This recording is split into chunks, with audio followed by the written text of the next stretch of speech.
Dar prieš keletą metų kompiuteriai ir internetas šalies kaimuose ir miesteliuose buvo retenybė, o panašus centrai, kur internetu galima naudotis nemokamai, iš viso neįsivaizduojami. Svėdasų bibliotekoje viešasis interneto prieigos taškas veikia jau nuo gegužės vidurio. Kasdien čia apsilanko 30-35 internautai, visi randa ko užsiimti ir tokiomis paslaugomis patenkinti. Aišku, kad neblogai.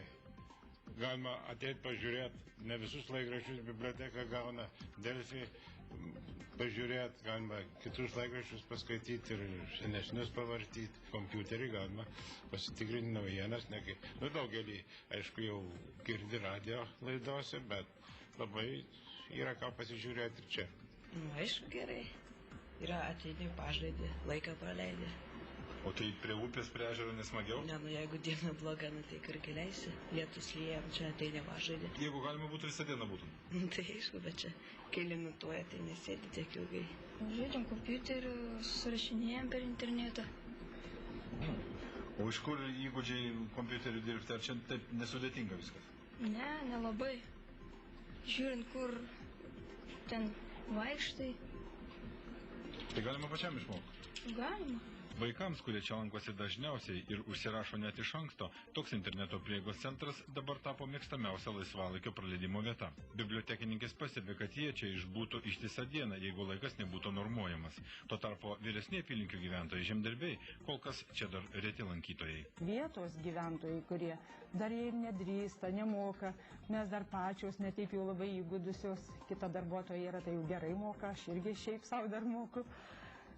Bet labai patenkinti ir ypač vasarą atostogaujantys, čia toks gražus miestelis atostogaujančių Svėdasiškių į tėviškę sugrįžta ir anūkai, tai jau jiem čia kažkoks nustebimas, kai ateina, oi, kompiuteriai yra ir jau matos, kad čia jau ir kaimas jau nesiskiria nuo miesto. Anksčiau mes pavydėdavom, kai važiuojame į kokius kursus ar seminarus Vilniui, tai apie kompiuterius aiškina, apie ten visas svetainės. Mums atrodo, oi, dar čia kaime labai toli bus. Aš tai galvoju, nebent tai tikrai nesulauksiu, išeisiu į pensiją, man nereikės šitų kompiuterių. O dabar žiūriu, kad prisėjau. Ir visai neblogai, labai įdomus dalykai, tie kompiuteriai.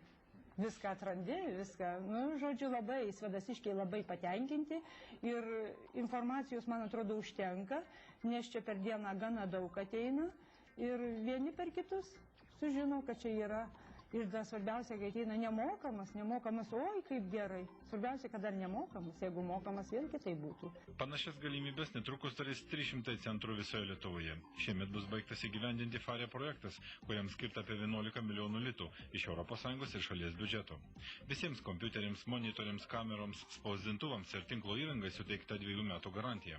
Gyventojai 40 valandų per savaitę gali nemokamai naudotis internetu. Už ryšį 18 mėnesių bus mokama iš projektų skirtų lėšų.